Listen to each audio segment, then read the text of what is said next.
Sir ಇವತ್ತಿನ ವಿಶೇಷ ಕಾರ್ಯಕ್ರಮ ಅಲ್ಲ, ನಾನು ಇವತ್ತು ಬಂದಿರೋದು ತೂಫಾನ್ ಚಿತ್ರ ಒಂದು ಗ್ಲಿಮ್ಸ್ ಒಂದು ರಿಲೀಸ್ಗೋಸ್ಕರ ಬಂದಿದ್ದು.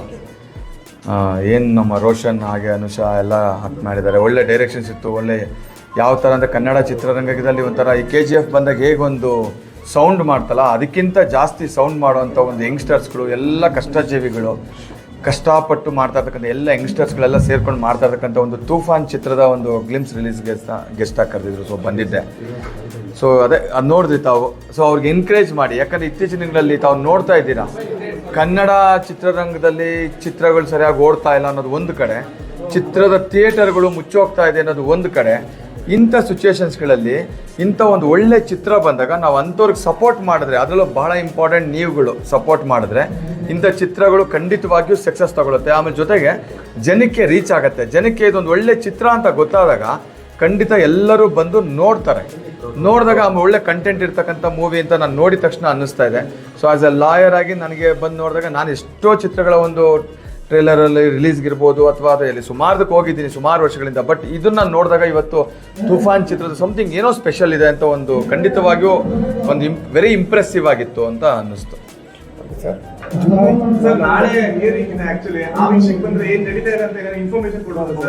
ಇದು ಆಕ್ಚುಲಿ ತೂಫಾನ್ ಚಿತ್ರದ ಗ್ಲಿಮ್ಸ್ ರಿಲೀಸ್ ಅನ್ಸುತ್ತೆ.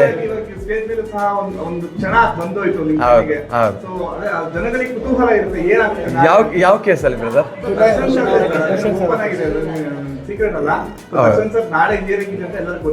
ನಾನು ಫ್ರಮ್ ಡೇ ಒನ್ ಇಂದ ಹೇಳ್ತಾ ಇರೋದು ಇಷ್ಟೇ. ನಾನು ಈ ನಿಮ್ಮ ಮಾಧ್ಯಮಗಳ ಮುಖಾಂತರನೇ ಹೇಳ್ತೀನಿ.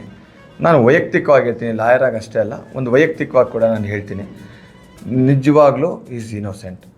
ಕಾನೂನಲ್ಲಿ ಅವ್ರಿಗೆ ನ್ಯಾಯ ಸಿಗತ್ತೆ, ಕೋರ್ಟಲ್ಲಿ ಅದು ತೀರ್ಮಾನ ಆಗುತ್ತೆ. ನಾಳೆ 4th ಅಲ್ಲ, ನಾಳೆ ರೆಗ್ಯುಲರ್ ಡೇಟ್ ಅಷ್ಟೇ. ಅದು ಏನು ನಾಳೆ ಏನು ಅಂತ ಚೇಂಜಸ್ ಏನಿರಲ್ಲ.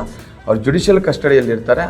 ಆಮೇಲೆ ನೀವು ಒಂದನ್ನು ತಿಳ್ಕೊಳ್ಳಿ, ದರ್ಶನ್ ಸರ್ ಅಷ್ಟೇ ಜುಡಿಷಿಯಲ್ ಕಸ್ಟಡಿಯಲ್ಲಿಲ್ಲ, ಅದರಲ್ಲಿ 19 ಜನ ಇದ್ದಾರೆ. ದೇ ಆರ್ ಆಲ್ಸೋ ಹ್ಯೂಮನ್, ಅದನ್ನು ನಾವು ಮರಿಬಾರ್ದು. ಅವರು ಕೂಡ ಮನುಷ್ಯರು, ಅದರಲ್ಲೂ ಇನ್ನೋಸೆಂಟ್ಸ್ಗಳಿದ್ದಾರೆ. ಸೊ ಅಂದರೆ ಅಲ್ಲಿ ಎಲ್ಲೂ ಕೂಡ ಅವರೇನು ಅಪರಾಧಿಯಾಗಿ ಎಷ್ಟೋ ಮೀಡಿಯಾಗಳಲ್ಲಿ ನಾನು ನೋಡಿದೆ, ಅವ್ರನ್ನ ಎಲ್ಲರನ್ನೂ ಅಪರಾಧಿಗಳ ಥರ ಬಿಂಬಿಸಿದ್ದು ನಾನು ನೋಡಿದೆ. ಎಲ್ಲರಿಗೂ ಒಂದು ಜೀವನ ಇರುತ್ತೆ, ಎಲ್ಲರಿಗೂ ಒಂದು ಕುಟುಂಬ ಇರುತ್ತೆ. ಇಲ್ಲಿ ಏನೇನೋ ನಡೆದಿರುತ್ತೆ, ಸರ್ಕಮ್ಸ್ಟೆನ್ಸ್ಗಳು, ಸಿಚುವೇಶನ್ಸ್ಗಳು ನಮ್ಗೆ ಯಾರಿಗೂ ಗೊತ್ತಿರೋದಿಲ್ಲ. ನಾನು ಮಾಧ್ಯಮಗಳ ಮುಖಾಂತರ ತಿಳಿಸೋದಿಷ್ಟೇ, ಆ 19 ಜೀವನ, 19 ಜೀವಗಳು, 19 ಕುಟುಂಬಗಳ ನಾವು ನೋಡಬೇಕಾಗ್ತದಲ್ವಾ. ಸೊ ಅವರಿನ್ನ ಬರೀ ಆಪಾದನೆ ಒತ್ತಿರ್ತಕ್ಕಂಥ ವ್ಯಕ್ತಿಗಳಷ್ಟೇ, ಯಾರು ಅಪರಾಧಿಗಳಲ್ಲ. ಅದನ್ನು ಮರಿಬಾರ್ದು. ಕೋರ್ಟು ತೀರ್ಮಾನ ಮಾಡುತ್ತೆ ಅವರು ತಪ್ಪು ಮಾಡಿದಾರಾ ತಪ್ಪು ಮಾಡಿಲ್ವಾ ಅಂತ. ಸೊ ಅಲ್ಲಿಯವರೆಗೂ ದಯವಿಟ್ಟು ಯಾರೂ ಕೂಡ ಅವ್ರನ್ನ ಅಪರಾಧಿ ಥರ ಬಿಂಬಿಸ್ಬೇಡಿ ಅಂತ ಅನ್ನೋದು ನನ್ನ ಒಂದು ರಿಕ್ವೆಸ್ಟ್ ಅಂತಲೇ ಅನ್ಕೊಬೋದು. ಯಾಕಂದರೆ ಅಲ್ಲಿರೋ 19 ಜನ ಇನ್ನಸೆಂಟ್ಗಳಿದ್ದಾಗ ಆ ಎಲ್ಲ ಹುಡುಗರುಗಳು ಏನು ಮಾಡಿದ್ದಾರೆ ಏನು ಮಾಡಿಲ್ಲ ಕೋರ್ಟ್ ತೀರ್ಮಾನ ಮಾಡುತ್ತೆ. ಅದ್ರಲ್ಲಿ ತಪ್ಪು ಮಾಡಿರೋರು ಯಾರು, ತಪ್ಪು ಯಾರು ಮಾಡಿಲ್ಲ ಅದು ಕೋರ್ಟ್ ತೀರ್ಮಾನ ಮಾಡುತ್ತಲ್ವಾ. ಸೊ ಅದಕ್ಕೂ ಮೊದಲು ಮಾಧ್ಯಮಗಳ ಜವಾಬ್ದಾರಿ ಜಾಸ್ತಿ ಇರುತ್ತೆ. ಅವ್ರನ್ನ ತಪ್ಪು ಮಾಡಿದ್ದಾರೆ ಅನ್ನೋ ರೀತಿ ಬಿಂಬಿಸೋದು ಬೇಡ ಅನ್ನೋದು ನನ್ನ ಇದು ಒಂದು personal request. As A lawyer ಆಗಿ ಕೂಡ, ಜವಾಬ್ದಾರಿಯುತವಾದ ಸಿಟಿಸನ್ ಆಗಿ ಕೂಡ ಇದನ್ನು ನೋಡಿದಾಗ ಒಂದಷ್ಟು ಜನ ಯಾರಾದರೂ ಕಮೆಂಟ್ಸ್ಗಳು ಕೊಡ್ತಾರೆ, ನಿನ್ಗೇನು ಗೊತ್ತು, ನೀನು ಲಾಯರು, ಕೋರ್ಟಲ್ಲಿ ಹೇಳು ಅಂತ. ಇದನ್ನು ನಾನು ನೋಡಿದ್ದೀನಿ. ಸೊ ಅವ್ರಿಗೆ ಕೂಡ ಈ ಮುಖಾಂತರ ಹೇಳ್ತೀನಿ, ಒಬ್ಬ ಲಾಯರ್ ಕೆಲಸ ಕೋರ್ಟಲ್ಲಿ ಅಷ್ಟೇ ಅಲ್ಲ, ಅದನ್ನು ನೀವು ತಿಳ್ಕೊಬೇಕು. ಒಬ್ಬ ಲಾಯರು ತನ್ನನ್ನು ನಂಬಿ ನನ್ನ ಹತ್ರ ಬಂದು ನಮ್ಮನ್ನು ಕಾಪಾಡಿ ನಾವು ತಪ್ಪು ಮಾಡಿಲ್ಲ ಅಂತ ಬರೋ ಪ್ರತಿಯೊಬ್ಬ ಕ್ಲೈಂಟ್ಗಳು ಪರವಾಗಿ ಯಾವ ಜಾಗದಲ್ಲಾದರೂ ಸರಿ ಡಿಫೆಂಡ್ ಮಾಡೋದೇ ನನ್ನ ಡ್ಯೂಟಿ ಅಂತ ನಾನು ಅಂದ್ಕೊಂಡಿದ್ದೀನಿ. ನಮ್ಮ ಹತ್ರ ಬಂದು ನಾವೇನು ಮಾಡಿಲ್ಲ, ನಮಗೆ ನೀವು ಕಾನೂನಾತ್ಮಕವಾಗಿ ನಮ್ಗೆ ನ್ಯಾಯ ಕೊಡಿಸಿ ಅಂತ ಬಂದಾಗ ನಾನು ನ್ಯಾಯ ಕೊಡಿಸೋದು ನಮ್ಮ ಧರ್ಮ, ನನ್ನ ಡ್ಯೂಟಿನ ನಾನು ಮಾಡ್ತಾಯಿದ್ದೀನಿ. ಸೊ ಇದ್ರ ಮುಖಾಂತರ ತಮ್ಗೆ ಹೇಳೋದೇನೆಂದರೆ, ಅನ್ನೆಸೆಸರಿ ನಿಮಗೆ ಒಬ್ಬರ ಬಗ್ಗೆ ಮಾತಾಡಬೇಕಾದ್ರೆ ಯೋಚನೆ ಮಾಡಿ ಮಾತಾಡಬೇಕು. ನಿಮ್ಮ ಮಾತು, ನೀವು ಮಾಡೋ ಕಮೆಂಟ್ಸು ನಿಮ್ಮ ಯೋಗ್ಯತೆಗಳನ್ನ ತೋರಿಸುತ್ತೆ, ನಮ್ಮ ಬೆಳವಣಿಗೆಗಳನ್ನ ತೋರಿಸುತ್ತೆ. ನಾವು ಬೇರೆ ಮನೆ ಹೆಣ್ಮಕ್ಳನ್ನ ರೆಸ್ಪೆಕ್ಟ್ ಮಾಡಿದಾಗಲಲ್ವಾ ನಮ್ಮನೆ ಹೆಣ್ಮಕ್ಳನ್ನ ನಾವು ಕಾಪಾಡ್ಕೊಳಕ್ಕಾಗೋದು. ನಮ್ಮನೆ ಹೆಣ್ಮಕ್ಳು ಅಷ್ಟೇ ಹೆಣ್ಮಕ್ಳಲ್ಲ, ಬೇರೆ ಮನೆ ಹೆಣ್ಮಕ್ಳು ಕೂಡ ಹೆಣ್ಮಕ್ಳೇ. ಹಾಗೆ ಎಲ್ಲ ರೀತಿಯಲ್ಲೂ ಒಬ್ಬರ ಬಗ್ಗೆ ನಾವು ತಪ್ಪಾಗಿ ಮಾತಾಡೋದಕ್ಕೂ ಮೊದಲು ಯೋಚನೆ ಮಾಡಿ. ನನ್ನ ಪ್ರಕಾರ ಈ case of course as A lawyer ನಾನು ಅವ್ರನ್ನ ಏನು ಆ ಕೇಸನ್ನು ಡಿಫೆಂಡ್ ಮಾಡ್ತಾ ಇದ್ದೀನಿ. ನಾನು ಹೇಳೋದಿಷ್ಟೇ, ಅದರಲ್ಲಿ ಇರತಕ್ಕಂಥ 19 ಜನ, ಅದಕ್ಕೂ ಡಿಫ್ರೆಂಟ್ ಅಡ್ವೊಕೇಟ್ಸು ಅಟೆಂಡ್ ಮಾಡ್ತಾ ಇದ್ದಾರೆ. ಎಲ್ಲರ ಪರವಾಗಿ ನಾನು ಹೇಳೋದಷ್ಟೇ, ಕೋರ್ಟಲ್ಲಿ ಕೇಸ್ ಅಟೆಂಡ್ ಮಾಡ್ತಾರೆ ಅದೇಂತಕ್ಕೆ ಅವರು ಅಪರಾಧಿಗಳಲ್ಲ ನಿರಪರಾಧಿಗಳು ಅಂತ ಕೋರ್ಟ್ ಗಮನಕ್ಕೆ ತರೋದಕ್ಕೆ ಅಂತ ಲಾಯರ್ಗಳ ಡ್ಯೂಟಿನೇ ಅದು.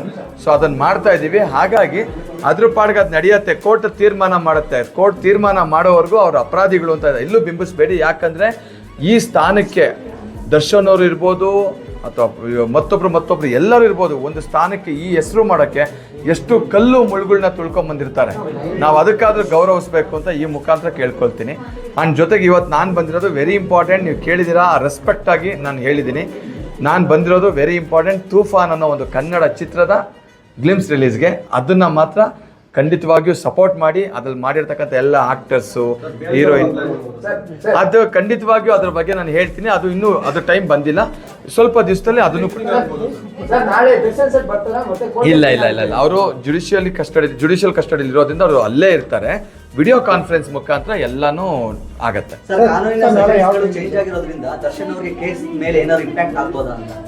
ಇಲ್ಲ ಅದು ಖಂಡಿತವಾಗಿಯೂ ಏನು ಇಂಪ್ಯಾಕ್ಟ್ ಆಗಲ್ಲ. ಏನು ಅದು ಇದಕ್ಕೇನು ಸಂಬಂಧ ಪಡಲ್ಲ.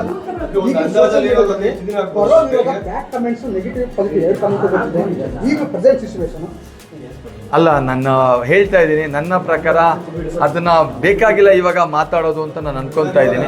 ಕೆಲವರು ಮಾಧ್ಯಮಗಳಲ್ಲಿ ಒಂದು ಸೋಷಿಯಲ್ ಮೀಡಿಯಾಗಳಲ್ಲಿ ಹೇಳ್ತಾ ಇದ್ದಾರೆ ರೇಣುಕಾಸ್ವಾಮಿ ಕೂಡ ಅಶ್ಲೀಲವಾಗಿ ಮೆಸೇಜ್ ಮಾಡ್ತಿದ್ದಾರೆ. ಅದೇ ನಿಮ್ಗೆ ಸಪೋರ್ಟ್ ಆಗುತ್ತೆ ಸರ್?